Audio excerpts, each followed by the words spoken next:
कपड़े बच्चों के। ठीक। जिस टाइम अग लगी तुसां कित्थे से हो? असां इत्थे राजा फयाज है ना ओदी गड्डी ला रहा सी खाल दी। ठीक। तो बाद विच इन्हां अग लाती बच्चे।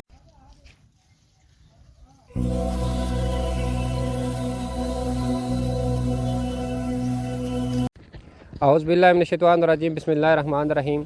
अस्सलाम वालेकुम संगे दोस्तों, क्या हाल है? सारी ठीक ठाक है। मैं सुना दोस्त मोहम्मद इब्रार और सब तक मेरा YouTube channel Abrar towards YouTube. दोस्तों इस समय इस्लामपुरा जब्बर ने मुकाम पर इस्लामपुरा जब्बर बाबा साईं मरचू दरबार ने पिछली साइड पर झुग्गियाँ लगी हुई।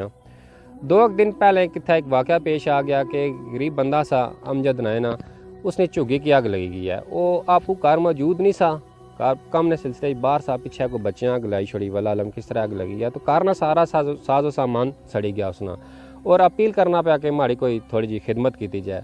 मैं बजाते खुद भी इस बंदे ने कोई खिदमत कर सा और अहले इलाका अगे अपील करना कि जेड़ी कोई हो सकनी थोड़ी बहुत इस बंदे की खिदमत करो। बाकी इस झुग्गी की किस तरह आग लगी है वो मैं इस बंदे की ज़बानी तुसां की सुनाना और तुसां नाल शेयर करना।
दोस्तों ए भाई और जिन्होंने झुग्गी की अग लगी सी।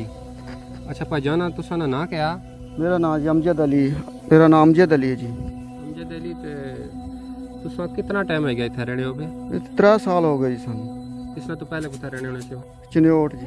चनियोट ने उत्थों? हाँ जी। ठीक। ते ये जगह तुसा अपनी खरीदी भी या क्या हिसाब? नहीं जी, किराए ते रहने जी। 1000 रुपया किराया सी। किराया सी? हाँ जी। यानी कि इस कमरे ने 1000 रुपया किराया देने होगे? हाँ जी। इसने नाल झुग्गी बनाई इसने? जी नाल झुग्गी बनाई सी। ਉਹਦੇ सारा समान सी, बिस्तरे मंजे, आटा दाना, कपड़े बच्चों के। ठीक। जिस टाइम अग लगी तुसा कित्थे से हो? असां इत्थे राजा फयाज है ना ओदी गड्डी ला रहा सी खाल दी। ठीक। तो बाद विच इन्हां अग लाती बच्चों बुच्चों ने, पता नहीं किन्हां लाई है। कोई समझ नहीं लगी अगे किस तरह लगी? जी समझ नहीं लगी जी। फिर तुसा दा फोन कॉल गई कि तुसा झुग्गी अग लई पई, किस तरह पता लगा तुसा की? जी गड्डी ला के असीं आए तो अगों हारश छड़ी सी। ये तो बंदे जा रहे से उन्हें ये बनाई फिल्म ते। अच्छा। आए तो हारश छड़ी पई सी। केड़ी केड़ी चीज़ तुसाने सड़ी गई है? ਇਹ ਮੰਜੇ ਤੇ ਬਿਸਤਰੇ ਤੇ ਕੱਪੜੇ ਤੇ ਰਾਸ਼ਨ ਪਾਣੀ ਹਰ ਸ਼ੇ ਸੜੀ ਗਿਆ। ठीक हूँ मौजूदा तुसों की कुछ है समान वगैरह कोई या सारा कुछ सड़ी गया? सारा कुछ सड़ी गया, कोई चीज़ नहीं है। कपड़े जो लाए हुए ये ही बचे जी, बाकी सब कुछ सड़ी गया। सब कुछ सड़ी गया। हूँ अर्जेंट तुसों की केड़ी चीज़ की ज़रूरत है? जी हर चीज़ की जरूरत है जी, मंजियां को दे दो, कोई बिस्तर दे दे, कोई राशन पानी दे दो जी, भला ही है, मेहरबानी जी। अच्छा दोस्तों ये भाई और अमजद नाम दस हाँ जी अमजद ना इन्होंने ना चन्योट ने बंदे ना इतना किराए भरने ने इस्लामपुरा जब्बर विच दरबार के पीछे बाबा साहिब मरशू दरबार उसने पीछे है जी बस्ती है इसने विच रहने अपनी झुगी लाइफ ने इतना हुक्म ने सिलसिले बाहर गए से। कितने बच्चे उसने? 5 बच्चे। 5 बच्चे इन्होंने। तो पीछे कोई बच्चे वाला आलम किस तरह को राग शक कोई बच्चियों को तीला शिला लाया क्या झुग्गी तसल इन्होंने उधर ही होनी एक कैस नहीं है बनाई होनी ने? ये देव दी सारदी बनाई सी। ठीक है इसकी ताकि लगने नहीं देर होनी तो सारी सड़ी जानी।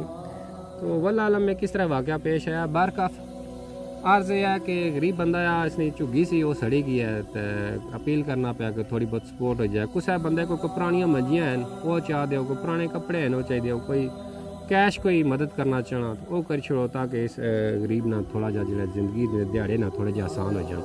वैसे भी रमज़ान का महीना काफ़ी लोग सदका खैरात करने पे चलो इस गरीब ने थोड़ी जी मदद कर छोड़ो ताकि इसमें कोई भला हो जाए। अपने दोस्त मोहम्मद इब्रार की इजाज़त दो। अल्लाह हाफ़िज़।